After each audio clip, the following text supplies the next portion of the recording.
दर्शक महानुभावहरू नमस्कार। यहाँहरू हेर्दै हुनुहुन्छ अमेरिकाको डिसी महानगर क्षेत्रबाट सञ्चालित अङ्कीय पत्रिका इनेब्ली.com र म विजय थापा। आज हामी यहाँहरूलाई तपाईको स्वास्थ्य हाम्रो चासो स्वास्थ्य श्रृङ्खला अन्तर्गत मुटु रोग विशेषज्ञ चिकित्सक डाक्टर मदन बडालजीसँग मुटु र यसैको सेरोफेरो अर्थात् मुटुलाई कसरी दह्रो पार्ने विषयको सेरोफेरोमा कुराकानी गर्नेछौँ। ढिलो नगरिकन डाक्टर साहब यहाँलाई इनेब्लीमा हार्दिक स्वागत गर्न चाहन्छु। डाक्टर साहब नमस्कार। नमस्कार। यो अवसरको लागि विजयजी तपाईलाई धेरै धेरै धन्यवाद। हजुर, दर्शक महानुभावहरू मुटु भन्ने बित्तिकै हैन मानव शरीरको सबैभन्दा महत्त्वपूर्ण एउटा भाग हो। यो हैन भाग हो र आज हामी तपाईहरुलाई यहाँबाट सिधै अमेरिकाको पेन्सिल्भेनिया राज्य लान्छौँ। पेन्सिल्भेनियामा लामो समयदेखि मुटु रोग विशेषज्ञको रूपमा काम गर्दै आउनुभएका डाक्टर बडाल, जसलाई मैले संक्षेपमा मात्रै परिचय गर्न चाहे। नेपाल हैन काभ्रे तत्कालीन समयमा मङ्गलटार गाउँपालिका गाउँ विकास समिति त्यतिखेर थियो। अहिले चाहिँ रोशी गाउँपालिका छ। उहाँ जन्मनु भएका डाक्टर मदन बडाल एमबीबीएस टियुटिएच भनेको त्रिभुवन विश्वविद्यालयबाट गएर 2010 देखि पेन्सिल्भेनिया राज्यमा हुनुहुन्छ भने त्यही नै अध्ययन गर्नुभएको। अहिले चाहिँ उहाँ वेल स्पान हेल्थ सिस्टम अमेरिकामा त्यो भन्ने चलन छ, त्यसमा कार्यरत हुनुहुन्छ, जस अन्तर्गत उहाँ 3वटा अस्पतालमा उहाँ चाहिँ हेर्नुहुन्छ एउटा मुटु रोग विशेषज्ञको रूपमा। यो संक्षेपमा मात्रै मैले उहाँको परिचय गरेँ र एकपटक फेरि दर्शकहरूलाई भनिदिउँ। 1979 आजभन्दा 22 वर्ष अगाडि नेपाल अधिराज्य भरि भने तत्कालीन समयमा एसएलसी 10 कक्षा भनिन्थ्यो। त्यो समयमा बोर्ड फर्स्ट भनेको नेपालीमा चाहिँ प्रथम श्रेणीमा सर्वप्रथम स्थान आउनुभएका डाक्टर मदन बडाल जी चाहिँ त्यसपछि चाहिँ शिक्षण अस्पतालबाट चाहिँ यही अमेरिका 2010 देखि करिब 11 वर्षदेखि त्यहाँ हुनुहुन्छ। डाक्टर साहब, अब ढिलो नगरिकन हामी आज चाहिँ मुटु कसरी दह्रो राख्ने पार्ने विषयमा मात्र सेरोफेरोमा कुरा गर्न चाहन्छु। त्यसो अब यो दर्शकहरूलाई फेरि एकपल्ट भन्यौँ, धेरै मुटुको विषयमा हामीले चर्चा गऱ्यौँ भने धेरै व्यापक भनेको विवेक हुँदो रहेछ हैन। तसर्थ हामीले अलिकति त्यसलाई एउटा सीमित क्षेत्रमा मात्रै तपाईहरुसँग कुराकानी गर्छौँ। डाक्टर साहब, मलाई एउटा भनिदिनुस् त, यो मुटु कमजोर हैन हुनु भनेको के हो, कसरी बस्ने र यसको उपचारहरू, त्यसबाट हामी सुरु गरौँ डाक्टर साहब। हजुर, अब सर्वप्रथम विजयजीलाई फेरि पनि धन्यवाद।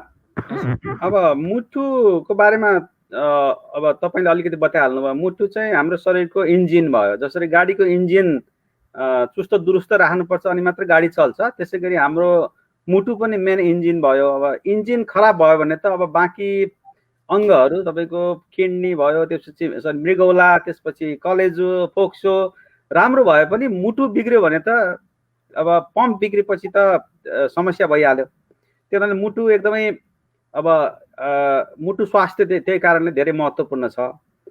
अब मुटु कसरी कमजोर हुन्छ अथवा मुटु कमजोर हुनु के हो भन्ने बुझ्नुभन्दा अगाडि मुटुको सानो थोरै संरचना बुझ्न आवश्यक छ। हामीले पहिले पनि कुरा गरेका थियौँ, मुटु भनेको त्यो मांसपेशी जुन मसलले बनाएको एउटा पम्प हो।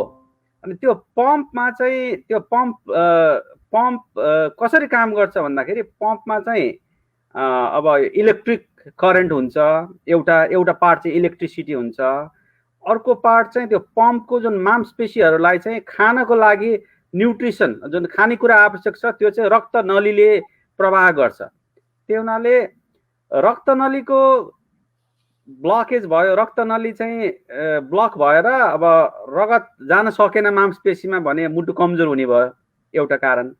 अर्को कारण कहिलेकाहीँ चाहिँ जुन इलेक्ट्रिसिटी जुन त्यहाँको च्यानल हो त्यसमा समस्याहरू आइपर्यो भने पनि त्यसले गर्दा पनि मुटु कमजोर हुन सक्छ। अर्को चाहिँ अब मुटु को जुन मसलहरू हो त्यो विभिन्न कारणले, जस्तो अब सबभन्दा कमन, सबभन्दा भन्दा बढी अधिक चाहिँ मुटु रोग हुने, मुटुको मसलको जुन मांसपेशीको रोग हुने कारण चाहिँ जस्तो हजुरले सुन्नुभएको होला, जुन हार्ट अट्याक भन्छ नि हामी। जब हार्ट अट्याक हुन्छ, हार्ट अट्याक हुँदाखेरि चाहिँ त्यो रक्तनलीहरूमा चाहिँ रगत झ्यापै बन्द भयो, र जब रगत झ्यापै बन्द भयो भनेपछि मांसपेशीहरूले चाहिँ खानेकुरा त तत्कालै पाएनन्। त्यो बेला चाहिँ त्यो मांसपेशीहरू चाहिँ बिस्तारै त्यो त्यहाँका तन्तुहरू, जुन टिस्युहरू, सेलहरू, कोशिकाहरू त्यहाँ मर्ने भए। त्यसले गर्दाखेरि चाहिँ मुटु कमजोर भयो। त्यो चाहिँ नम्बर 1 कारण, हार्ट अट्याक अथवा जुन रक्तनलीमा हुने, रक्त प्रवाहमा हुने जुन ब्लकेज हुन्छ त्यो चाहिँ नम्बर 1 कारण भयो। अब दोस्रो कारणमा चाहिँ जस्तो हाई ब्लड प्रेसर, जस्तो ब्लड प्रेसर लामो समयसम्म धेरै ब्लड प्रेसर भयो भने मुटुले त त्यो ब्लड प्रेसरको विरुद्धमा चाहिँ पम्प गरिरहनु पर्ने हुन्छ, र जब ब्लड प्रेसर धेरै हाई हुन्छ, लामो समयसम्म, वर्षौंसम्म हुन्छ, तब मुटुले बिस्तारै बिस्तारै त्यो पम्प गर्ने क्षमतामा कम हुन्छ, त्यसले गर्दा मुटु कमजोर हुन्छ। अर्को चाहिँ अब धेरै जसो अब यो एक्सेसिभ अल्कोहल युज के, धेरै मादक पदार्थहरू धेरै खानेहरूमा चाहिँ यो अल्कोहलले चाहिँ सिधै गएर यो मुटुको जुन कोशिकाहरूमा असर गर्न सक्छ, जसलाई हामी चाहिँ अल्कोहल इन्ड्युस्ड कार्डियोमायोप्याथी भन्छौँ। त्यो अर्को कन्डिसन भयो। यसै गरी कतिपय जस्तो एउटा डाइलेटेड कार्डियोमायोप्याथी भन्ने हुन्छ, त्यसमा चाहिँ त्यो चाहिँ वंशानुगत हुन्छ, प्राय त्यो फेमिलियल एउटा पारिवारिक चाहिँ जिनको कारणले, डिफेक्टको कारणले त्यो हुन्छ। अर्को चाहिँ अब हालसाल यो कोभिडमा पनि धेरै देखिएको छ, र अब धेरै देखिने भने चाहिँ भाइरल इलनेस, जस्तो सामान्य रुगाखोकी हुन्छ, सोर थ्रोट, घाँटीहरू दुख्ने, रुगा लाग्ने, त्यसपछि शरीरमा चाहिँ र्यासहरू, बिमिराहरू आउने खालको विभिन्न किसिमको भाइरसहरू हुन्छ। ती भाइरसले चाहिँ हेर्दा सामान्य हुन्छन्, तर कतिपय भाइरसले चाहिँ मुटुको जुन मांसपेशीमा चाहिँ गएर त्यहाँ इन्फेक्सन गराएर त्यो मांसपेशी कमजोर गराउने हुन्छन्। त्यो हुनाले त भाइरल इलनेसहरू, त्यसपछि अब मैले 1 नम्बरमा त भनिहालेँ, जुन ब्लकेज, जुन मुटुको हार्ट अट्याक र त्यो ब्लकेजले हुन चाहिँ त्यो सबभन्दा बढी कारण भयो। त्यसपछि अल्कोहल भयो, अनि त्यसपछि अब अरू धेरै कारणहरू हुन्छ, तर मुख्य कारणहरू चाहिँ यिनीहरू भए। हजुर डाक्टर साहब, हजुर कसरी बस्ने उपचार पनि भन्ने हुनुहुन्छ अहिले नै? अब यस्तो, अब यो उपचार चाहिँ कस्तो हुन्छ भने, अब रोग लागिसकेपछि अब के कारणले चाहिँ मुटु कमजोर भयो, त्यो नम्बर 1 त्यो पत्ता लगाउन आवश्यक छ। जस्तो तपाईँको यो चाहिँ अब अल्कोहलको कारणले भयो भने, अब मादक पदार्थहरू कम गर्दाखेरि त्यो चाहिँ ब्याक टु नर्मल हुनसक्छ कतिपय अवस्थामा। अर्को चाहिँ तपाईँको हार्ट अट्याक अथवा ब्लकेजको कारणले हुने जुन मसल कमजोरी हुन्छ, त्यो चाहिँ अब हार्ट अट्याकको ब्लकेजलाई ओपन गर्ने, त्यसलाई चाहिँ त्यो अब जुन रक्तनलीहरूमा चाहिँ रक्त प्रवाह भएको छैन, त्यसलाई चाहिँ अब विभिन्न चाहिँ प्रोसिजरहरूको माध्यम, हामी जुन एन्जियोग्राफी भन्छौँ, एन्जियोप्लास्टी भन्छौँ। एन्जियोग्राफी भनेको चाहिँ हामीले अब त्यहाँ रगतको रक्तनलीमा कति ब्लकेज छ भनेर हेर्ने भयो। एन्जियोप्लास्टी भनेको चाहिँ त्यसलाई खोल्ने, त्यसलाई बलुन हालेर त्यसलाई चाहिँ त्यो ब्लड भेसललाई त भित्र चाहिँ अब स्प्रिङ जस्तो स्टेन्ट भन्छौँ हामी, त्यो स्टेन्टहरू हालेर खोल्ने। त्यो कारण त्यो गरिसकेपछि चाहिँ कतिपय अवस्थामा मुटुको मांसपेशीहरू चाहिँ दह्रो, त्यसपछि अब त्यो नर्मल भएर आउँछ। अब त्यसै गरी विभिन्न उपचारहरू, औषधि उपचारहरू गर्नुपर्छ। विभिन्न किसिमका औषधिहरू छन्, ती औषधिहरूले गर्दाखेरि पनि मांसपेशीहरू, कमजोर मांसपेशीहरू कतिपय अवस्थामा चाहिँ अब त्यो ब्याक टु नर्मल, जुन पहिले पूर्ववत अवस्थामा आउन सक्छ। त्यसपछि अब अघि मैले भने जस्तो अब हाई ब्लड प्रेसर अथवा डायबिटिजको कारणले हुने जुन मसलको मांसपेशीको समस्या हो, त्यो चाहिँ अब ब्लड प्रेसर कन्ट्रोल गर्यो, त्यसपछि डायबिटिज कन्ट्रोल गर्यो भने चाहिँ त्यो गरिसकेपछि चाहिँ मांसपेशीको अवस्था चाहिँ ब्याक टु नर्मल हुनसक्छ। एउटा सानो म चाहिँ दिन्छु तपाईँलाई। जस्तो नर्मल्ली हामीले जाँच गरेर हेर्दाखेरि जुन अल्ट्रासाउन्ड भन्छौँ नि, मुटुको अल्ट्रासाउन्ड, जसलाई हामी एकोकार्डियोग्राम पनि भन्छौँ, त्यसमा मुटुको पम्प, जुन पम्पको पावर हामी चाहिँ एउटा सानो त्यहाँ इन्डिकेटर हुन्छ, इजेक्सन फ्र्याक्सन भन्छ, त्यो इएफ भन्ने हुन्छ। त्यो पावर चाहिँ त्यो मुटुको पम्पको पावर कति छ, कसरी छ भने चाहिँ त्यो नम्बरले हेर्ने हो। नर्मल्ली त्यो 60% जति हुन्छ, 55-60% जति। र जसको मुटु कमजोर हुन्छ त्यसको चाहिँ त्यो 55 बाट घटेको हुन्छ, 50-55 बाट घटेको हुन्छ र त्यसरी हामीले चाहिँ इम्प्रुभ भयो कि भएन अथवा कति कुन लेभलको चाहिँ अब मांसपेशीमा कति कमजोरी छ त्यो त्यो चाहिँ अल्ट्रासाउन्डबाट हेर्ने हुन्छ। हजुर डाक्टर साहब, यो त्यसो भयो भने नि डाक्टर साहब, यो मानिसहरूमा विभिन्न किसिमका प्रविधिहरू हुन्छ, शारीरिक मतलब भनौँ न फरक फरक व्यक्तिहरूका, भनेपछि चाँडै अलिकति डराउने, डर मान्ने, चिन्ता गर्ने व्यक्तिहरूमा पनि मुटु कमजोरी हुन्छ र सर डाक्टर साहब? अब त्यो त्यो चाहिँ अब त्यस्तो डिरेक्टली हुन्छ भन्ने होइन। जस्तो कोही व्यक्तिहरू चाँडै रिसाउने, चाँडै डराउने, सानातिना कुरामा पनि डराउने, बढी चिन्ताग्रस्त हुने हुनसक्छ। त्यसलाई चाहिँ हामीले चाहिँ अब सामान्य भाषामा भन्दाखेरि त्यसको कस्तो मुटु नभएको अथवा कमजोरी मान्छे रहेछ, त्यसको मुटु कमजोर छ भन्छौँ। तर त्यो चाहिँ मोर चाहिँ बढी चाहिँ सोचाइ, जुन मानसिक अथवा मान्छेको सोच्ने तरिका त्यसमा भर पर्छ। तर त्यो त्यस्ता व्यक्तिमा पनि मुटुको अध्ययन गरेर हेर्ने हो भने, अल्ट्रासाउन्ड गरेर हेर्ने भने मुटुको जुन स्ट्रेन्थ हो नि, त्यो जुन मुटुको क्षमता त्यो चाहिँ नर्मल हुनसक्छ। तर यति फरक हुन्छ कि त्यस्ता व्यक्तिहरू जो चाँडै नर्भस हुने, चाँडै आत्तिने, चाँडै अब डराउने हुन्छ, उहाँहरूको चाहिँ अलिकति उहाँहरूलाई चाहिँ लक्षणमा चाहिँ मुटुको ढुकढुकीहरू अलिकति बढ्ने, अनि मान्छेलाई उहाँहरूलाई चाहिँ मुटु ढुकढुक भएको चाँडै फिल हुने, अब त्यस्तो पाल्पिटेसन भन्छौँ हामी चाहिँ हाम्रो अङ्ग्रेजीमा। त्यो भनेको मुटु ढुकढुक हुने जुन हामीले पर्सिभ गर्छौँ त्यो त्यो त्यो चाहिँ बढी हुनसक्छ। त्यो एउटा लक्षण चाहिँ त्यस्तो हुनसक्छ। तर त्यो भन्दैमा मुटु नै कमजोर हुने, मुटु नै को मांसपेशीले काम नगरेको भन्ने त्यो चाहिँ बिल्कुल होइन। हजुर डाक्टर, त्यसो भए नि मुटु कमजोर हुनुको कारणहरू के हुन् त? अब मुटु कमजोर हुनुको कारण त मैले अब एक तरिकाले त मैले बताइ पनि सकेँ होइन। अब एउटा चाहिँ अब फेमिलियल भनौँ, एउटा वंशानुगत हिसाबले, एउटा पारिवारिक हिसाबले आउने, जुनमा हामी अब कुनै कन्ट्रोल छैन होइन। अर्को चाहिँ अब मैले भने एउटा हार्ट एट्याक जस्तो जुन कोरोनरी डिजिज भन्छौँ नि हामी, रक्तनलीमा हुने समस्याले गर्दाखेरि मांसपेशीमा हुने असर, त्यो चाहिँ सबैभन्दा कमन भयो। त्यसपछि मैले अघि भने जस्तो हाई ब्लड प्रेसर, डायबिटिज, त्यसपछि गएर कुनै अब भाइटामिन डेफिसियन्सी, जस्तो भाइटामिन B1 हुन्छ नि, थायमिन, त्यसको नि डेफिसियन्सी, त्यसको कम भयो भने कहिलेकाहीँ यो थाइरोइड ग्ल्यान्डको पनि, थाइरोइड ग्ल्यान्ड बढी काम गर्ने अथवा कम काम गर्ने, ओभर एक्टिभ अथवा हाइपो एक्टिभ भयो भने पनि मुटुमा असर गर्छ। यसै गरी एउटा म तपाईँलाई एउटा उदाहरण दिन्छु। मैले हिजो मात्रै एउटा बिरामी हेरेको थिएँ होइन। हजुर, एउटा जुन मिडल एज 45-50 वर्षको महिला चाहिँ, उहाँको चाहिँ गत 2-3 वर्षमा मेजर फ्यामिलीमा डिजास्टरहरू के मेन जस्तो 1 वर्ष अगाडि चाहिँ उहाँको 1-1.5 वर्ष अगाडि डिभोर्स भयो होइन। त्यसपछि 2टा बच्चा लिएर बस्नु भएको छ। एउटा बच्चा चाहिँ road motor vehicle accident, road traffic एक्सिडेन्टमा उहाँको चाहिँ देहावसान भयो एउटा बच्चाको। हजुर अनि अर्को बच्चा चाहिँ रिसेन्टली के यस्तै अब के इस्यु भएर जेलमा जानु पर्यो। अर्को बच्चा अहिले 18-19 वर्षको बच्चा। भनेपछि त्यो महिलालाई चाहिँ यति यो गत 1-1.5 वर्षमा यति स्ट्रेस रहेछ कि उहाँ चाहिँ अब सास फेर्न गाह्रो भएर आउनुभयो हस्पिटल। हामीले अल्ट्रासाउन्ड गरेर हेर्दाखेरि चाहिँ मुटु उहाँको जम्मा 20-30% मात्रै काम गरेको छ। मोर देन 55 काम गर्नुपर्ने ठाउँमा भनेपछि। अनि त्यसपछि हामीले बुझ्दै जाँदाखेरि चाहिँ कोरोनरी हामीले ब्लकेजहरू छ कि भनेर हेऱ्यौँ, त्यो छैन, सबै नर्मल छ। अरू टेस्ट गर्दा नर्मल छ। उहाँ अल्कोहल पनि नखाने, अरू भाइरल सिम्पटमहरू जुन भाइरसले गर्दा हुने लक्षणहरू केही पनि छैन, अरू टेस्टहरू सब नेगेटिभ छ। अनि हामीले के पत्ता लगायौँ भने उहाँ चाहिँ एक किसिमको स्ट्रेसले गर्दाखेरि पनि, धेरै स्ट्रेस, एकदम ट्रेमेन्डस स्ट्रेसले गर्दाखेरि पनि एक किसिमको चाहिँ अब स्ट्रेस इन्ड्युस्ड कार्डियोमायोप्याथी भन्छ हामीलाई।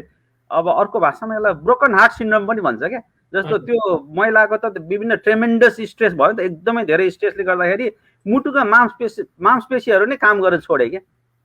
त्यस्तो पनि हुन्छ हेर्नु, कहिलेकाहीँ एकदमै ट्रेमेन्डस स्ट्रेस लियो भने पनि मांसपेशीहरू चाहिँ प्यासिभ बस्दिने हुनसक्छ, कुनै ब्लकेज कुनै केही बिना नै।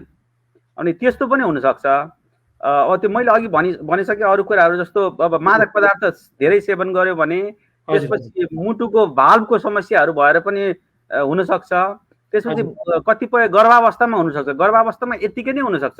गर्भावस्थामा चाहिँ युजली त्यो बच्चा पेटमा भएको जुन थर्ड ट्राइमेस्टर भन्छ हामी, अन्तिम 3 महिना र बच्चा जन्मिसकेपछि पनि अब विभिन्न कारणहरूले गर्दाखेरि चाहिँ मुटुको मांसपेशीहरू एक्कासी थाकेर कम काम गर्ने हुनसक्छ। हजुर, धन्यवाद डाक्टर साहब। यहाँ हामीलाई राजेन्द्र पन्थीजीले पनि ग्रेट भनेर दिनुभयो। यहाँ राधिका श्रेष्ठ उहाँ न्युयोर्कबाटै हेरिरहनुमा धन्यवाद दिनुभएको छ। कृष्ण गोपाल मकाजुले नमस्कार शुभ सन्ध्या क्यानाडाबाट भन्न जानु दिनुभयो, उहाँहरूको जिज्ञासा छैन। रेशमी रञ्जित बहिनी पनि यहाँ हुनुहुन्छ, भर्खर उहाँको केही दिन अगाडि ससुरा त्यही बित्नु भएको थियो, उहाँ पनि आउनुभएको थियो। रेशमी रञ्जित बहिनीले पनि नाइस इन्फर्मेसन भन्नुभएको छ। राधिका श्रेष्ठजीले पनि राम्रो जानकारी छ। तपाईँहरूको केही जिज्ञासा छ भने हामीलाई सोध्नु होला, हामी यहाँहरूको सम्बोधन गर्नेछौँ। त्यसो भयो भने मुटु कमजोर हुनु र हृदयघात होइन, असफल हुनु भनेको हार्ट फेल हुनु भनेको एउटै त होइन नि डाक्टर साहब, होइन? यो अब हार्ट अट्याक हुनु भनेको चाहिँ जस्तो अब कसरी बुझ्ने भन्दाखेरि मांसपेशीमा जुन रक्तनलीहरू गएको हुन्छ नि, त्यो रक्तनलीहरूमा एक्कासी तपाईँको रगत जमेर त्यसपछि अब मुटुका जुन कोशिकाहरूले एक्कासी अब खाना नपाउने भए, उनीहरू एकदम हङ्ग्री, उनीहरू एकदम खानको लागि अब बसिरहेका छन्, त्यहाँ खानेकुरा नपाउँदाखेरि जुन त्यो अवस्था हो त्यो चाहिँ हार्ट अट्याक भयो। त्यसले गर्दाखेरि पनि मुटु कमजोरी हुनसक्छ पछि गएर भनेमा त। अब त्यो अब हार्ट अट्याक समयमा उपचार भएन भने त्यसले त अब त्यो जुन टिस्युहरू खाना पाउँदैन त्यो त 1-2 घन्टामा मरिहाल्छ हेर्नुहोस्। त्यसले गर्दा मुटु कमजोर हुनसक्छ। अर्को जुन हार्ट फेलर भनेर तपाईँले कुरा लिनुभयो, हार्ट फेलर भनेको चाहिँ कस्तो हो भने यो कमजोर मुटु, जुन मुटु कमजोर भइसकेपछि जुन मान्छेलाई लक्षणहरू आउँछ नि, ती लक्षणहरू भनेको चाहिँ हार्ट फेलर हो। एउटा कुरा के बुझ्न आवश्यक हुन्छ भने हामीले हार्ट फेलर भन्ने बित्तिकै एकदमै मान्छेहरू डराउनुहुन्छ। हार्ट फेल भयो अरे, ल अब सकियो, अब यो चाहिँ टर्मिनल, यो अन्तिम अवस्था हो भन्ने हुन्छ। तर त्यस्तो हुँदैन। हार्ट फेलर भन्नुको मतलब जस्तो 100मा अब 33 ल्याएर चाहिँ 32 ल्याएर चाहिँ हामी स्कुलमा पढ्दाखेरि 100मा 32 ल्याएर फेल भयो जस्तो हो क्या। 100मा 0 होइन कि 100मा 32 हो। 32 ल्याएको जस्तो। 32 ल्याएर फेल भयो पनि हामीले त अब अलिकति त्यो फेलै भए पनि काम चलाउ त छ नि त। 32 लाई होइन, 32 आए पनि त्यो त 0 त होइन नि त, होइन? त्यस्तो हो। त्यो हुनाले अब यस्तो हो, मैले भने नि जुन पम्पको 55-60% जुन पम्प पावर हुनुपर्ने त्यो घटेर तपाईँको 50 भन्दा कम्ती भयो भने पनि बिस्तारै हार्ट फेलरको लक्षणहरू हुनसक्छ। तर हार्ट फेल भन्नुको मतलब हार्टले टोटल्ली काम गर्न बन्द त्यस्तो किसिमको होइन। हजुर डाक्टर साहब, यो हामीलाई नेपालको विराटनगरबाट पनि ईश्वरी गौतमजीले पनि जय होस् नमस्कार भन्नुभएको छ। घनश्याम ओझाजीले पनि ग्रेट भन्नुभएको छ। यहाँ अरू दर्शकहरूले त्यस्तै सबैलाई मेरो तर्फबाट पनि नमस्कार। हजुर डाक्टर साहब, अब यो चाहिँ तपाईँले उपाय गर्दाखेरि अब भइसकेपछिका उपायहरू के हुन् र के कमजोर भएमा डाक्टर साहब यो भइसकेपछिमा पूर्व अवस्थामा भनेको पहिलेको अवस्थामा जान सक्छ र डाक्टर साहब यो यस विषयमा अलिकति चर्चा गरिदिनु न। अब मैले अलिकति त्यो अघि पनि भने यो कुरामा अब यसमा चाहिँ कस्तो छ भने मैले भने अब विभिन्न कारणहरू छ। जस्तो धेरै जसो अवस्थामा चाहिँ हामीले विभिन्न उपायहरूद्वारा, जस्तो औषधिहरू, त्यसपछि अब एक्सर्साइजहरू गर्ने, त्यसपछि चुरोट खाने छ भने चुरोट खान बन्द गर्ने, ब्लड प्रेसर, त्यसपछि मधुमेह जुन डायबिटिज हुन्छ त्यसको चाहिँ प्रोपरली अब ट्रिटमेन्ट गर्ने, उचित तरिकाले ट्रिटमेन्ट गरिसकेपछि र अब विभिन्न औषधि उपचारहरू गरिसकेपछि अब सर्टेन अब त्यो कारणमा भर पर्छ। कतिपय अवस्थामा चाहिँ जुन कमजोर मांसपेशी चाहिँ अब स्ट्रङ भएर जान्छ फेरि ब्याक टु नर्मल। तर कतिपय अवस्थामा चाहिँ अब त्यो नहुन पनि सक्छ। अब त्यो इन केस ब्याक गएन भने तर पनि त्यस्तो डराउनु एकदम आत्तिनु पर्ने हुँदैन, किन हामीसँग अरू उपायहरू छन्। औषधि बाहेक अलावा अरू उपायहरू छन्। त्यस्ता व्यक्तिलाई चाहिँ हामीले चाहिँ अब जस्तो पेसमेकरहरू राख्ने, मुटुमा पेसमेकरहरू राखेर त्यसपछि अर्को मुटुभित्र चाहिँ डिफिब्रिलेटरहरू राख्ने। डिफिब्रिलेटर भनेको जस्तो मुटु एक्कासी बन्द भयो भने त्यो डिफिब्रिलेटर भन्ने डिभाइस जुन मुटुभित्र हामीले बाहिर राखेको हुन्छ, छालामा राखेको हुन्छ, त्यसले चाहिँ डिटेक्ट गरेर त्यो बिरामीलाई चाहिँ अब इलेक्ट्रिकल सक दिएर त्यो जुन बन्द भएको मुटुलाई फेरि पुनः सञ्चालन गर्ने त्यस्तो किसिमको डिभाइसहरू राख्ने। त्यसपछि अब अहिले चाहिँ अब नेपालमा त छैन होइन, विदेशतिर चाहिँ यो अब एलभ्याड भन्छ जुन हामी हार्टलाई एसिस्ट गर्ने डिभाइसहरू हुन्छ र अन्तिममा चाहिँ अब ट्रान्सप्लान्टहरू नयाँ मुटु एकदमै कामै गरेन, कुनै पनि केहीले छोएन र त्यस्तै किसिमको बिरामी पनि त्यस्तै किसिमको अब मिल्छ भने चाहिँ त्यो ट्रान्सप्लान्ट गर्ने, मुटु ट्रान्सप्लान्ट गर्ने त्यो पनि गर्छौँ हामी यहाँ होइन। त्यही हुनाले त्यो विभिन्न अब अवस्था हेरेर हुन्छ, तर पनि उचित होइन आहार विहार अनि त्यसपछि उचित ध्यान दिएको खण्डमा र औषधिहरू सेवन गरेको खण्डमा धेरै जसो मा चाहिँ अब ब्याक टु नर्मल त नहुन सक्छ, तर अब काम चलाउ चाहिँ हुनसक्छ। यदि कम भए पनि काम चलाउ अवस्थामा लान सकिन्छ। हजुर डाक्टर साहब, हजुर यो कृष्ण गोपाल मगाजुले क्यानाडाबाट सोध्नुभयो, मेरो सुगर पिपीमा 200 देखि 250 हुने तर 4-5 घण्टा पछि चाहिँ 55 देखि 60 हुने, के मैले औषधि बढी डोज लिएर हो डाक्टर साहब भनेर सोध्नुभयो। के अरे पोस्ट प्रान्ड म हुन त डायबिटिजको डक्टर त होइन, यो चाहिँ डायबिटिज डक्टरलाई सोध्नुपर्ने प्रश्न हो। तर पनि के अरे पोस्ट प्रान्डियल चाहिँ उहाँको खाना खाइसकेपछि कति चाहिँ मेरो सुगर पिपीमा 200 देखि 250 हुने तर 4-5 घण्टा पछि चाहिँ 55 देखि 60 हुने, के मैले औषधि बढी डोज लिएर हो डाक्टर साहब भनेर सोध्नुभयो। त्यो हुन सक्छ, तपाईँको औषधिको एडजस्टमेन्ट नमिलेको हुन सक्छ। के भन्दा तपाईँ खाना खाने बित्तिकै तपाईँको सुगर बढी भयो भने चाहिँ खाना खानु अगाडि जुन इन्सुलिन दिनुपर्ने हो त्यसको अमाउन्ट बढाउनु पर्ने हुनसक्छ र अब खाना खाएको 4-5 घण्टा पछि तपाईँको फेरि तल गयो, अब त्यो तल जानु पनि राम्रो होइन। त्यही तपाईँको औषधि चाहिँ एडजस्टमेन्ट गर्नुपर्ने जस्तो मैले बुझेँ।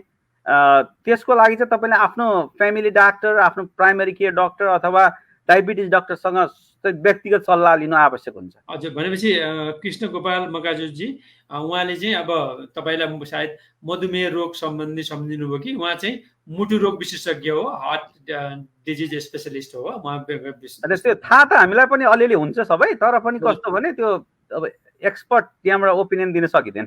हजुर जस्तो अब यो हामीले नि अब मुटु अघि हामीले भन्यौँ मुटु दह्रो पारिराख्ने उपायहरू चाहिँ केही जनमानसका प्रश्न जस्तै मुटु रोग लागिसकेपछि एक्सर्साइज गर्नु हुन्छ कि हुँदैन भन्ने कुरामा डाक्टर साहब के भनाइ छ? त्यो एकदमै राम्रो प्रश्न यो। मुटु रोग लागिसकेपछि एक्सर्साइज गर्नु हुन्छ कि हुँदैन भन्ने कुरा चाहिँ कस्तो भने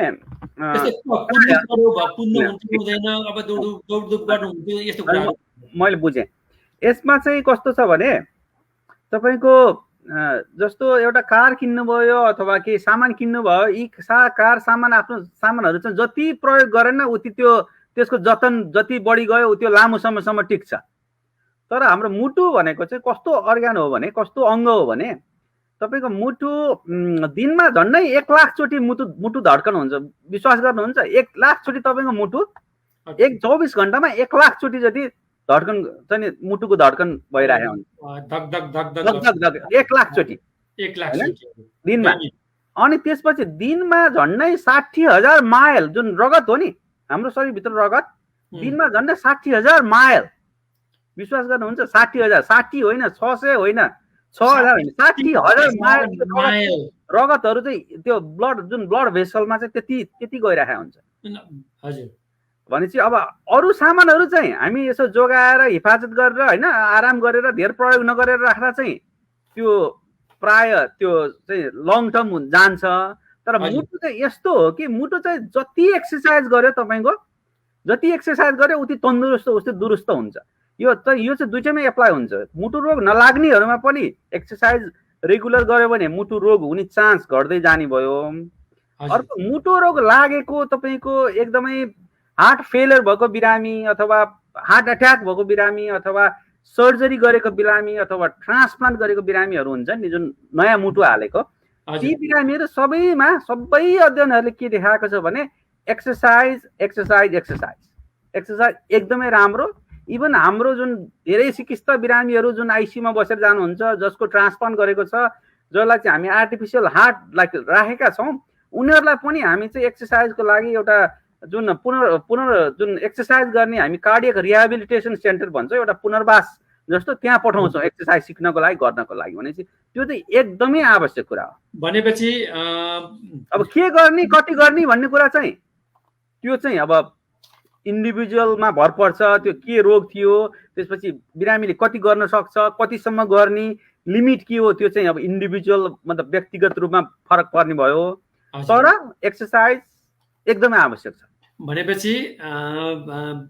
भनेपछि अब कसरत पनि 2-3 किसिमको हुन्छ नि। एउटा चाहिँ अलिकति कडा किसिमको, एउटा सामान्य किसिमको, एउटा होइन अब योगाहरूको कुराहरू पनि आउँछ। भनेपछि धेरै कडा भन्दा पनि तपाईँले भनेको कसरत चाहिँ गर्नु पर्यो भन्ने कुरामा गर्नु पर्यो। अब यस्तो अब कसरतको स्ट्यान्डर्ड रेकमेन्डेसन जुन मुटु रोग नलागिसकेको बिरामीको लागि चाहिँ एटलिस्ट कम्तीमा हप्तामा 5 दिन, अनि एकचोटि गर्दाखेरि 30 मिनट, त्यसपछि एरोबिक खालको एक्सर्साइज गर्ने। एरोबिक भन्नाले जहाँ चाहिँ तपाईँको अक्सिजनसँग डिल हुन्छ, तपाईँको जस्तो श्वास प्रश्वास बढ्ने भयो, जस्तो दौडिने होइन, अब साइक्लिङ गर्ने, स्विमिङ गर्ने, अथवा तपाईँ जम्प गर्ने हो, त्यस्तो कुराहरू चाहिँ एरोबिक एटलिस्ट होइन हप्ताको 5 दिन र दिनको 30 मिनट गर्नु पर्यो भने चाहिँ हप्तामा 150 मिनट गर्नु पर्यो।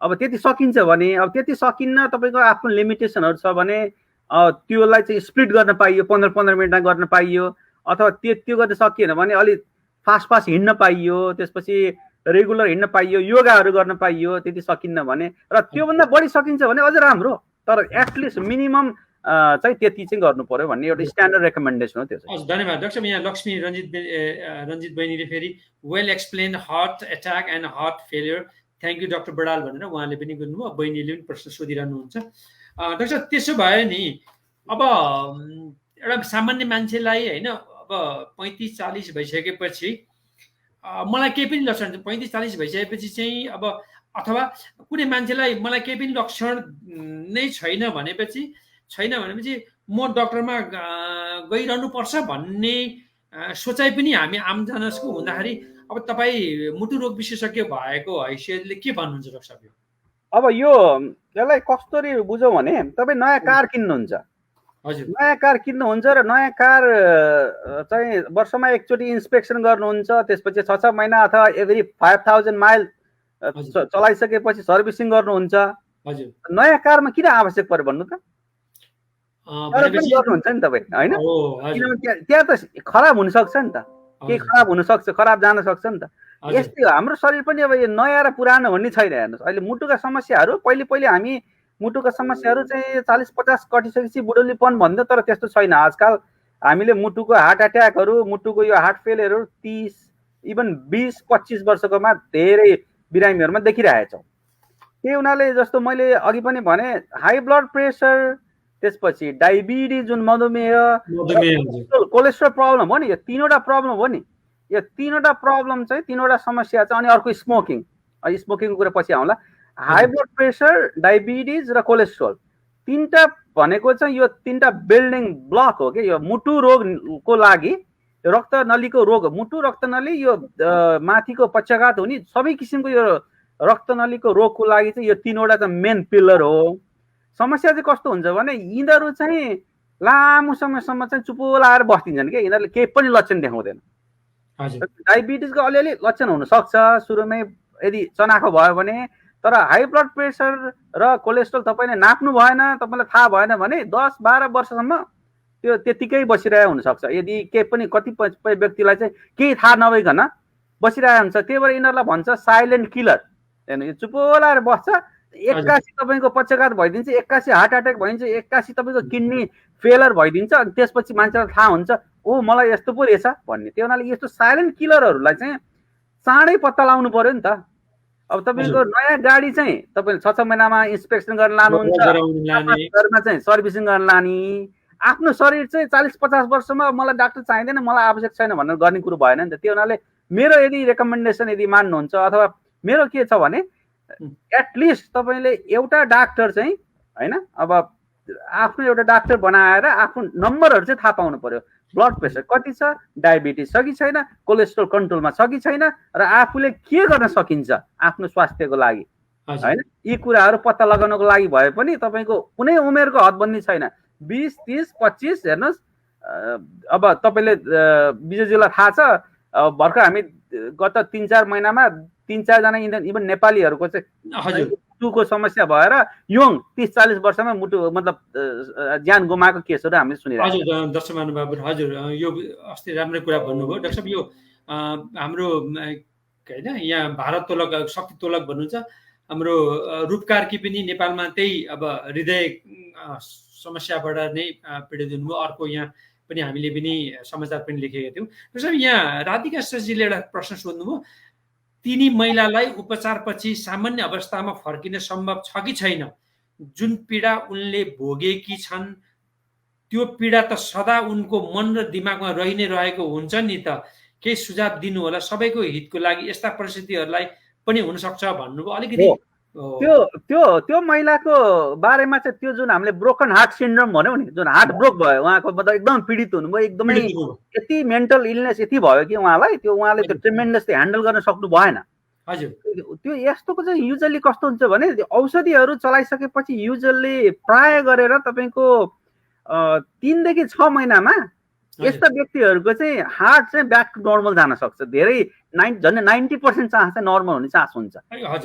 त्यसलाई चाहिँ यो अब मेडिकल कम्युनिटीमा मेडिकल नलेज हुनलाई चाहिँ त्यसलाई चाहिँ अब मैले भने त्यसलाई टाकासुबो भन्छ, त्यो हाम्रो ल्याङ्ग्वेजमा चाहिँ टाकासुबो कार्डियोमायोप्याथी भन्छ। त्यो अब सजिलो भाषामा बुझ्दाखेरि चाहिँ स्ट्रेस इन्ड्युस, जुन ट्रेमेन्डस स्ट्रेस अथवा ब्रोकन हार्ट सिन्ड्रोम भनौँ न एक हिसाबले। डाक्टर साहब यो यहाँ हाम्रो रेशमी रञ्जितले के भन्नुभयो भने, माई फादर इन ल fail in bathroom and EMT could not save him from the CPR and choke doc लेख्नु चोक लेख्नु, he passed away. Is that stroke or heart attack caused his death भन्नुभयो।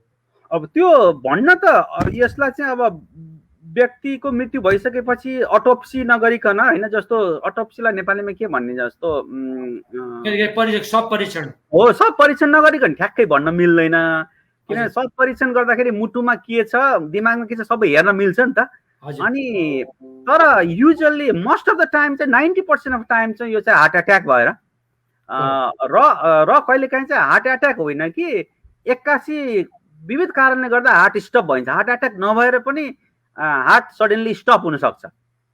जुन चाहिँ इलेक्ट्रिकल प्रब्लम भने नि मैले, जुन त्यहाँको इलेक्ट्रिकल प्रब्लम भएर हार्ट सडनली स्टप हुनसक्छ। त्यो बेलामा चाहिँ अब टाइममा चाहिँ यदि सिपिआर गर्न सकिएन तर टाइममा चाहिँ तपाईँको यहाँबाट बाहिरबाट सक दिन सकिएन भने चाहिँ त्यो ड्यामेज पर्मानेन्ट ड्यामेज हुन्छ। त्यसले गर्दा चाहिँ ज्यान जान्छ। त प्राय धेरै जसो केसमा चाहिँ हार्ट एट्याक भएर अथवा सडनली हार्ट बन्द भएर हो। भनेपछि उहाँको के अरे ससुरा पनि केही करिब 1 महिना करिब हुन आँट्यो, बित्नु भएको थियो। अनि तर त्यही भनेको दुःख लाग्यो, तर त्यो कारणहरू हुनसक्छ। हजुर धन्यवाद बहिनीले भनिहाल्नुभयो। अब हामी डाक्टर साहब यो अघि पनि तपाईँले भनिहाल्नुभयो, दर्शक महानुभावहरू, आज हामी डाक्टर मदन बडाल जे मुटु रोग विशेषज्ञ हुनुहुन्छ, पेन्सिल्भेनिया राज्यमा चाहिँ मुटु रोग विशेषज्ञ हुनुहुन्छ। वेल स्पान हेल्थ सिस्टम भनेको त्यहाँ पद्धति, स्वास्थ्य पद्धति भन्ने चलन हुन्छ, त्यसमा काम गर्नुहुन्छ। र आज उहाँ एकदम व्यस्त समय भए तापनि हामीले यो मौका फाइदा उठायौँ। उहाँको 10औं वार्षिक उत्सव पनि वैवाहिक जीवनमा भएको हुनाले हामी इनेब्लिज परिवार सबै दर्शकहरूले उहाँलाई हामीले शुभकामना पनि दियौँ। किनभने 10th एनिभर्सरी रहेछ होइन, यो समुदायको लागि चाहिँ यो केही सेवा दिनुपर्छ भनेर हामीसँग जोडिनु भएको छ। डाक्टर साहबलाई पनि परिवारको तर्फबाट म व्यक्तिगत रूपबाट पनि 10औं वार्षिक उत्सवमा वैवाहिक जीवनको शुभकामना पनि गर्छु। डाक्टर साहब यो अघि भन्नुभयो नि, त्यसो भए त अब तपाईँले भन्नुभयो नि मादक पदार्थ होइन, रक्सीले पनि अब भनौँ न हामी नेपाली जनमानसमा धेरै प्रश्नहरू हुन्छ नि। त्यसो भए त मुटु रोगहरू हुनेलाई त यो मादक पदार्थ त चाहिँ देखि चाहिँ भनौँ न 7 कोस टाढा अथवा 4 कोस टाढा नै बस्नु पर्यो होइन डाक्टर साहब? त्यसो भए त यस्तो छ, मादक पदार्थको कुरो चाहिँ अब अलिकति मैले भने एक्सेसिभ, तपाईँ धेरै जस्तो डेली ड्रिङ्क गर्नुभयो र दिनमा 2 भन्दा बढी ड्रिङ्क गर्नुभयो एउटा पुरुषले, र महिलाले 1 भन्दा बढी ड्रिङ्क गर्नुभयो। अब 1 र 2 को चाहिँ डेफिनेसन छुट्टा छुट्टै हुन्छ त्यहाँ अहिले पाउनु। अनि त्यो डेली तपाईँले खानुभयो, त्यसपछि 5-10 वर्षसम्म डेली खानुभयो भने चाहिँ त्यसले गर्दा चाहिँ मुटुमा सिधै असर गरेर मुटु मांसपेशी कमजोरी गराउने हो।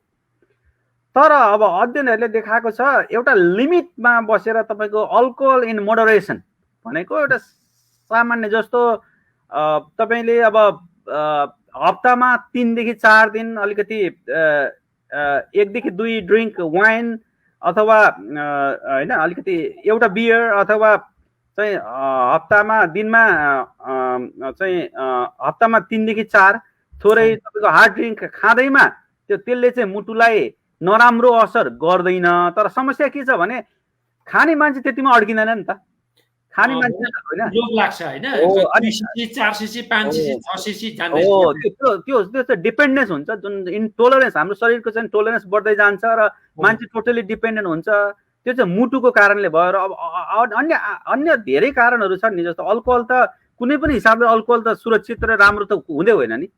हजुर त्यही हुनाले अब मुटु रोग लागिसकेको छ भने त अल्कोहलबाट अब त्यो कार्डियोमायोपेथी मुटु कमजोर छ भने त पढाइ बस्नु पर्यो। तर तपाईँ नर्मल अब मुटु रोग लागिसकेको छैन र नर्मल्ली तपाईँले हप्तामा 2-3 चोटि चाहिँ नि वाइन खानुहुन्छ भने प्रोबेबली राइट। अब त्यो रिकमेन्ड गर्दैनौँ, तर alcohol in moderation is probably not bad भन्ने कुरो छ। हजुर डाक्टर साहब, यो हाम्रो लक्ष्मी बहिनीले फेरि सोध्नुभयो बिटर मिलन तितो करेला डायबिटिज पेसेन्टले खाँदा फाइदा अनि के बेफाइदा हुन्छ कि सर भनेर मलाई सोध्नुभयो। ठ्याक्कै मलाई डायबिटिज र तिते करेलाको सम्बन्ध चाहिँ त्यति थाहा छैन। तर तिते करेला र ब्लड प्रेसरमा चाहिँ ब्लड प्रेसरको चाहिँ इन्डियामा गरेको स्टडीहरूले चाहिँ तिते करेलाले ब्लड प्रेसर चाहिँ केही हदसम्म ब्लड प्रेसर घटाएको भन्ने छ। र अब तिते करेला त्यो तितो हुन्छ, त्यसमा कार्ब जुन सुगरको कन्टेन्ट त पक्कै पनि कम हुन्छ, त्यसले गर्दा डायबिटिज बिरामीको लागि पनि बेनिफिसियल होला भन्ने त्यो चाहिँ म गेस गर्न सक्छु होइन। हजुर त्यो हो। हजुर डाक्टर साहब, यो हाम्रो यहाँ रेशमी रञ्जित बहिनी राधिका शेषजीहरू उहाँ पनि नेवार समुदायकै नेवारी परिवारै हुनुहुन्छ। एकदम होइन के अरे छैला कचिलाहरू एकदम स्वादिलो नुन हालेको पिरो खानुहुन्छ, नुनहरू पनि एकदम मजाको लागेको हुनुपर्छ उहाँहरूलाई पनि होइन। अब हामी पनि अब खान्छौँ। त्यसै यो अब मुटु रोग सम्बन्धी चाहिँ अब नुन खानै नमिल्ने हो कि जस्तै कहिलेकाहीँ तपाईँले पनि अस्ति नै भन्नुभयो नुन चाहिँ कम खानुपर्छ विजयजी, अब खानुपर्छ भनेपछि अब नुनको चाहिँ मात्रा हामी चाहिँ कम छ भने पनि थपेर खान्छौँ। म आफै पनि त्यसो खान्छु भनेपछि तपाईँ मुटु रोग विशेषज्ञ भएको हुनाले हामी पनि 50 जोड लागेको अवस्थामा नुन चाहिँ के गर्ने डाक्टर साहब, कति खाने के खाने के गर्ने डाक्टर साहब? यो नुनको कुरा चाहिँ यस्तो छ, तपाईँको नुन अब अमेरिकाको हिसाब गर्नुहुन्छ भने अब अमेरिकामा गरेको अध्ययनहरू छन्। एभरेज एउटा अमेरिकनले खाने नुन चाहिँ हाम्रो शरीरलाई आवश्यक भन्दा जुन डबल हुन्छ नि, दोब्बर भन्दा बढी हुन्छ। जस्तो हाम्रो शरीरलाई आवश्यक नुन भनेको चाहिँ 1500 देखि तपाईँको 2000 1500 to 2000 होइन त्यो आवश्यक हो। तर एभरेज अमेरिकनले खाने भनेको चाहिँ अलमोस्ट 3600 देखि 4000 त्यो मिलिग्राम होइन, त्यति नुन हो। त्यसो हामी नेपालीले कति खान्छौँ सरदरमा के हुन्छ? अब हाम्रो कस्तो हुन्छ भने हाम्रो नुनमा नेपालीको अब एक्स्ट्रा नुन खाएन भने त्यति समस्या नहोला। किनभने जस्तो अमेरिकनले खानेमा चाहिँ धेरै जसो जुन प्रोसेस फुडहरू हुन्छ नि, अगाडि नै बनिसकेको फुडहरू र क्यानमा राखेको फुडहरू हुन्छ नि, जुन क्यानमा राखेको जुन प्रिजर्भेटिभ, त्यो क्यानमा राखेको फुडहरू सबै फुडहरूमा चाहिँ नुन एक्स्ट्रा नुन थपेको हुन्छ त्यो प्रिजर्भेटिभको रूपमा। अनि जुन प्रोसेस फुडहरू हुन्छ, प्रोसेस फुड भन्नाले चाहिँ अलरेडी अब रेडिमेड, जस्तो हामी नेपालीले चिप्स खान्छौँ, त्यसपछि चाउचाउ खान्छौँ, त्यसपछि गएर हामी प्रोसेस चाहिँ ससेजहरू खान्छौँ, बेकन खान्छौँ, कतिपयले अमेरिकनले बढी खान्छन् हामीले भन्दा। त्यसपछि यस्ता कुराहरूमा चाहिँ एक्स्ट्रा सल्ट एड गरेको हुन्छ। त्यो हुनाले यो एक्स्ट्रा सल्ट एड गरेको फुडहरू चाहिँ एभोइड गर्न सक्यो भने एकदमै राम्रो, ती फुडहरू चाहिँ घटाउन सक्यो भने। र अब हाम्रो शरीरलाई चाहिने नुनहरू चाहिँ हाम्रो अब सबै कुराहरूमा नुन हुन्छ, जस्तो फलफुल तरकारी होइन, खानेकुरामा पहिले नुन हुन्छ। त्यही हुनाले हामीले चाहिँ घरमा एक्स्ट्रा थपेर खानु आवश्यक छैन। हजुर र अब अर्को चाहिँ दुई किसिमको मान्छे जसको मुटु अलरेडी कमजोरी छ, त्यो बिरामीको हामीले लक्षणहरूको कुरा गरेनौँ। अब लक्षणहरूको बारेमा कुरा गरौँला अर्को अर्को 1-2 मिनटमा। जुन लक्षणहरू, एउटा लक्षण चाहिँ जो खुट्टाहरू सुनिने, पानीहरू जम्ने हुन्छ त्यो मुटु कमजोर हुँदाखेरि, त्यो हजुर लक्षणहरूमा चाहिँ नुन एक्स्ट्रा खायो भने त्यो त्यो पानीहरू जम्ने चाहिँ प्रक्रिया चाहिँ बढ्न जान्छ, जसले गर्दा बढी पानी जम्न थाल्छ खुट्टातिर। र हजुर अर्को ब्लड प्रेसर पनि घट्नुको सट्टा नुन बढी भएपछि त्यो भोल्युम, शरीरभित्रको चाहिँ त्यो भोल्युम मात्रा बढेर ब्लड प्रेसर पनि बढ्न सक्छ, हजुर बढ्छ। त्यो हुनाले यी कुराहरू चाहिँ ब्लड प्रेसर कन्ट्रोलको लागि र हार्ट फेलियर, जुन मुटु कमजोर भइसकेपछि जुन हार्ट फेल हुन्छ, त्यो बिरामीहरूको लागि चाहिँ नुन घटाउनु एकदमै आवश्यक छ। डाक्टर साहब, यो भनेपछि रक्तचाप नियन्त्रण गर्नलाई चाहिँ नि दबाई खानै पर्छ त डाक्टर साहब? त्यो अब यस्तो छ, अब त्यो कति ब्लड प्रेसर कति छ त्यसमा भर पर्छ। हेर्नुहोस्, सामान्य तपाईँको जस्तो 150, सपोज अब नर्मल हुनुपर्ने चाहिँ 130 माथिको नम्बर, तलको नम्बर 80 भन्दा कम हुनु पर्यो। तपाईँको 130 देखि 150 सम्म छ भने चाहिँ धेरै जसो अवस्थामा जस्तो हामीले चाहिँ बिरामीलाई औषधि नखाइकन चाहिँ 6 महिना हेरौँ भन्छौँ। अब त्यो गर्दा चाहिँ विभिन्न तरिकाहरू छ। जस्तो एउटा तरिका चाहिँ तपाईँ एक्सर्साइज गर्ने, अर्को चाहिँ वेट लस, तपाईँको त मोटोपन छ भने मोटोपन घटाउने होइन। अनि त्यसपछि अर्को चाहिँ डायट, जस्तो सल्टहरू भने नि मैले, नुन कम गर्ने। अनि अर्को चाहिँ खानेकुराहरूमा चाहिँ अब हार्ट हेल्थी डायट, जुनमा चाहिँ हामी चाहिँ बढी कार्बोहाइड्रेट, जुन कम्प्लेक्स कार्बोहाइड्रेट भन्छौँ हामी, त्यो भनेको जस्तो प्लेन भात होइन, भुजिया नखाने, त्यसको सट्टा चाहिँ ब्राउन लाइक राइसहरू खाने, ओटमिलहरू खाने। त्यसपछि गएर बढी खानेकुरामा चाहिँ फ्रुट्स, भेजिटेबल्सहरू, फलफुल र चाहिँ ताजा तरकारीहरू बढी खाने। त्यसपछि रेड मिट हुन्छ नि, जुन हामी चाहिँ रेड मिट, खसीको अथवा पोर्क अथवा बिफहरू खानेहरूले त्यो रेड मिटहरू चाहिँ एभोइड गर्ने। जति बढी प्लान्ट बेस्ड डायट, जति भेजिटेबल्स र फ्रुट्सहरू, त्यसपछि अनि एनिमल फ्याटहरू कम खाने, त्यसो भयो भने चाहिँ ब्लड प्रेसर चाहिँ 10 देखि 20 पोइन्ट चाहिँ अटोमेटिक घट्न सक्छ। त्यो हुनाले हामी कतिपयहरूलाई चाहिँ 150 90 को रेन्जमा छ भने 6 महिना चाहिँ यो अलिकति खानेकुराहरू, आफ्नो बिहेभियर होइन, आफ्नो चाहिँ आनी बानी चाहिँ सुधार गरेर हेरौँ। अनि त्यसपछि भएन भने औषधि चलाउन भन्छौँ। धेरै नै राम्रो हो। 20-22 जति घटाउन सक्छ भनेपछि त्यो त राम्रो हो। दर्शक महानुभावहरू, हामी अहिले इनेप्लिजद्वारा प्रसारित यो कार्यक्रम तपाईँको स्वास्थ्य हाम्रो चासो अन्तर्गत र स्वास्थ्य श्रृङ्खला अन्तर्गत आज मुटु रोग विशेषज्ञ डाक्टर मदन कुमार बडालसँग छौँ। अघि नै हामीले भन्यौँ, आज हामीले मुटुलाई कसरी दह्रो पार्ने विषयको सेरोफेरोमा मात्रै रहने हुनाले त्यसभित्र मात्रै हामी बाँधिएका छौँ। यसको ठुलो व्यापक होइन चर्चा परिचर्चा गर्नु छ, यो चाहिँ 2-4 दिन पनि लाग्न सक्ने अवस्था हुनाले आजलाई यसभित्रमा मात्रै हामी रह्यौँ। डाक्टर साहब, अब कुरामा नि तपाईँ मुटु रोग विशेषज्ञ होइन, अब कहिलेकाहीँ यो हामी एउटा कुरा चाहिँ थपौँ, एउटा चाहिँ जान्नै पर्ने हुन्छ, यो कसरी थाहा पाउने त यो बिरामीले भन्ने कुरा के लक्षण चाहिँ के हुन्छ? लक्षण चाहिँ यो कुरा छुट्यो। जस्तो सबभन्दा पहिलो लक्षण चाहिँ जस्तो यसरी हेरौँ न, मुटु पम्प हो होइन, पम्पले तपाईँको राम्ररी ब्लड पम्प गरेको छैन भने के भयो भने तपाईँको ब्रेनले, तपाईँको मांसपेशीहरूले, तपाईँको शरीरले चाहिँ रगत कम पायो नि। शरीरले रगत कम पाइसकेपछि मान्छेलाई के हुन्छ भने फटिक, एकदम टायर्ड, जतिखेर पनि थकाइ लाग्ने, एकदम हुने। अब अहिले तपाईँ चाहिँ 1-2 माइल होइन हिँड्न सक्नुहुन्छ होइन, तर तपाईँलाई यो हार्ट फेलर भइसकेपछि तपाईँलाई अलिकति 4-5 मिटर हिँड्ने बित्तिकै, 4-5-7 फिट हिँड्ने बित्तिकै साह्रै शरीर गल्ने, त्यो एकदमै एउटा सिम्पटम भयो। एकदमै भनेपछि मुटु च्याप्न थालेको पहिलो लक्षण चाहिँ थकावट एउटा।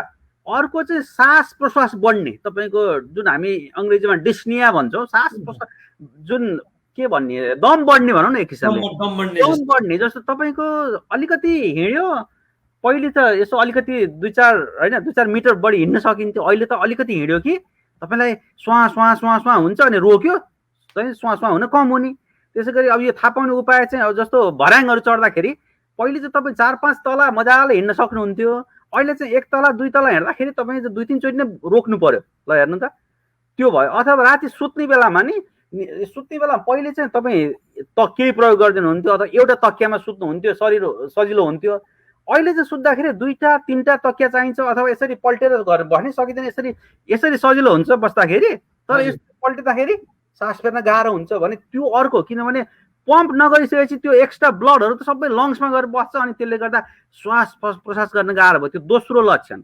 तेस्रो एकदमै महत्त्वपूर्ण लक्षण जुन हामीलाई एकदमै धेरैले भोग्नु पनि भएको छ, धेरैलाई थाहा पनि छ, त्यो चाहिँ मुटु फेल हुनुको लक्षण भनेको चाहिँ यो खुट्टाहरू बिस्तारै सुनिँदै आउँछ। हेर्नु त, तपाईँको गोलीगाँठाको वरिपरि मोजाको डामहरू बस्न थाल्छ सुरुमा, त्यसपछि खुट्टा यसो लगेर अम्लाले हाल्नुहोस्, त्यसपछि त्यहाँ चाहिँ सुन्निएको थाहा हुन्छ तपाईँलाई।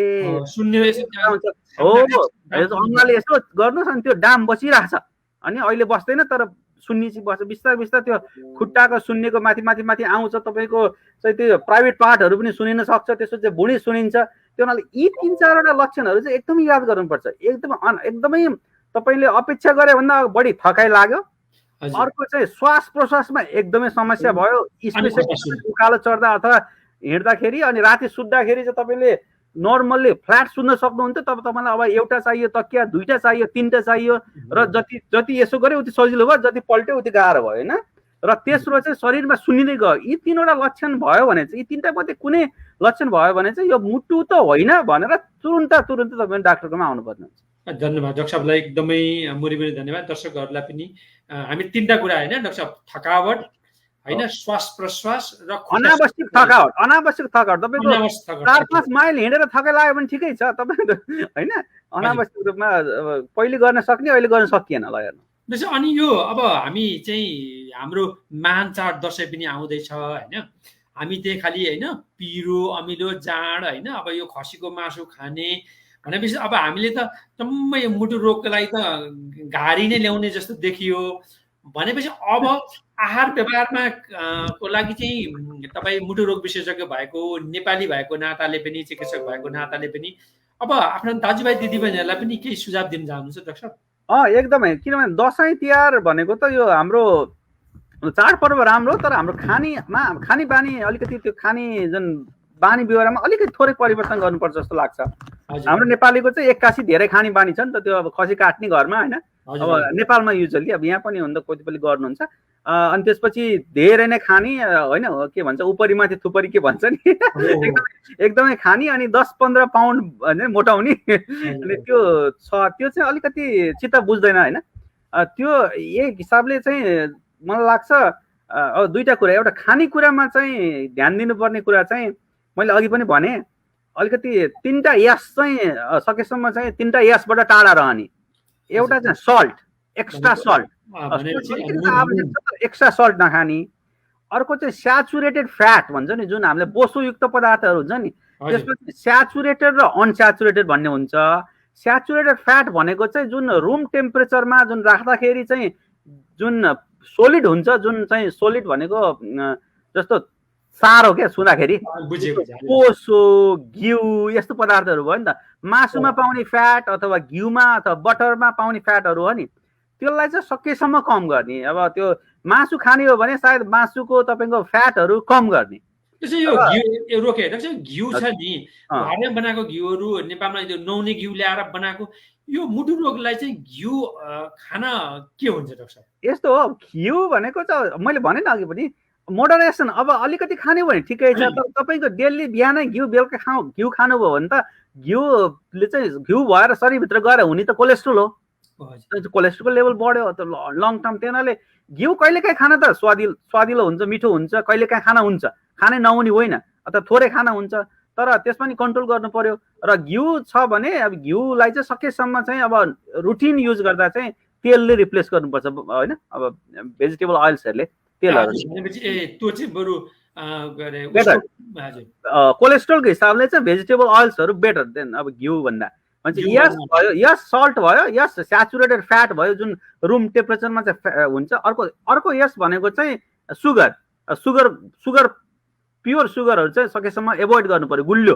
गुलियोहरू धेरै जस्तो एभोइड गर्नु पर्यो। डाक्टर साहब यो पाइन्छ नि मधुमेहले खाने भन्ने त्यो विभिन्न परिकारका पाउँछन्, तिनीहरू चाहिँ खायो भने शरीरले चाहिँ त्यसलाई चाहिँ पचाउँदैन भने एब्जर्ब गर्दैन डाक्टर साहब हैन, त्यो हुन्छ। जस्तो अब तपाईँको ड्रिङ्कहरूको कुरा गर्नु भने डायट पेप्सी, डायट कोकहरू हुन्छ। अब त्यो केही हदसम्म त राम्रै होला, तर पनि लङ टर्म इफेक्ट चाहिँ त्यो खासै त्यति राम्रो देखिएको छैन। त्यो डिरेक्ट त्यहाँ त्यो सुगर नभए पनि त्यसले जुन पछि डायबिटिज गराउने चान्सहरू छ त्यो त्यो त्यो जिउका त्यो नै हुन्छ। हेर्नुहोस्, त्यसमा यी तीनटा कुराहरू एभोइड गर्ने। अनि अर्को दोस्रो कुरा चाहिँ अब दसैँदेखि नै कतै तपाईँ कतै एक्सर्साइज गर्नुहुन्न होइन, एकदम आलस्य छ भने यही दसैँलाई चाहिँ एउटा मौकाको रूपमा लिएर चाहिँ दसैँदेखि नै एक्सर्साइज गर्ने। अर्को चाहिँ तपाईँ चुरोट खानुहुन्छ, रक्सी खानुहुन्छ भने तपाईँको यो ठुलो अपर्च्युनिटी हुनसक्छ। भोलि साथीभाइलाई भन्दा पनि यो 78 79 कति साल भयो यसको दसैँबाट मैले छोडेको भनेर अलिक गर्वसाथ भन्न पाइयो नि त।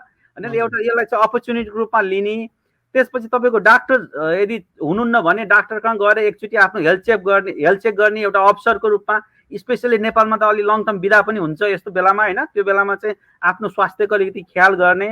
र अब काहीँ चाहिँ गिफ्टहरू लिएर जानुहुन्छ भने गिफ्टहरू लिएर जाँदाखेरि चाहिँ अब रक्सीहरू लाने, त्यसपछि अरू अब चलन छ होइन, जस्तो अरू अब जङ्क फुडहरू लाने भन्दा पनि बरु तपाईँको गिफ्टहरू लाँदाखेरि चाहिँ फ्रुट्स होइन, भेजिटेबल्स, हेल्थी कुराहरू लाने। त्यो भयो भने चाहिँ अझ राम्रो होला भन्ने अब जनस्वास्थ्य राम्रो होला कि भन्ने एउटा। हजुर, धन्यवाद डाक्टर साहब। तपाईँलाई म तपाईँको अत्यन्तै महत्त्वपूर्ण समय मैले लिएँ। तपाईँले खाना खानु पनि भएको छैन, हामी करिब 40 मिनट 50 मिनट जस्तो भइसक्यो। दर्शक महानुभावहरू, हामीले अघि पनि भनिसकेका छौँ मुटुलाई कसरी दह्रो पार्ने विषय र सेरोफेरोमा डाक्टर मदन बडालजीले सबै कुरा भन्नुभयो। उहाँले पनि आफ्नो एउटा स्वास्थ्य संवाद भन्ने कार्यक्रम पनि यी नेप्लिजमा महिना मासिक रूपमा गर्दै आउनु भएको छ र उहाँ आफू मुटु रोग विशेषज्ञ भएको हुनाले आज हामीले यता मौका पनि हामीले लियौँ। डाक्टर साहब, यो यहाँको सुझाव सल्लाह र यहाँको एउटा भनौँ न विशेषज्ञताको हिसाबले नेपाली समुदायलाई दिनुभएको यो सेवाको लागि पनि विशेष धन्यवाद दिन चाहन्छु। डाक्टर साहब, जाँदा जाँदै धेरै समय लिन सकिनँ, चाहिनँ। डाक्टर साहब केही भन्न चाहनुहुन्छ छोटोमा 1 मिनटभित्रमा, किनभने आगामी दिनमा हामी अन्य विषयमा कुरा पनि लिएर आउनेछौँ। डाक्टर साहब केही भन्न चाहनुहुन्छ? होइन, ठिक छ। हामीले लगभग अब सामान्य रूपमा यो अब अघि तपाईँले भन्नु यो कुरा गर्ने हो भने यो चाहिँ नि यो हामीले अब 7-8 वर्ष लाएर पढेको हो यो कुराहरू होइन। अब धेरै समय लाग्छ। अब अहिले भन्दाखेरि सबैलाई विजया दशमीको शुभकामना। त्यसपछि अब आफ्नो स्वास्थ्यको ख्याल गर्नु होला, खानेकुरामा ध्यान दिनु होला। अब त्यही हो। अब हजुरहरूलाई यदि केही प्रश्नहरू छ भने मेरो पर्सनल फेसबुक पेजमा गएर पनि मेसेज गर्न सक्नुहुन्छ। म आफ्नो अनुकूल उत्तर दिने प्रयास गर्नेछु। हजुर, यहाँलाई शुभरात्रि भन्दै हामी आज कार्यक्रमबाट बिदा हुन जान्छौँ। सम्पूर्ण दर्शकहरूलाई नमस्ते, धन्यवाद। ल, मेरो तर्फबाट धन्यवाद विजयजी। हजुर।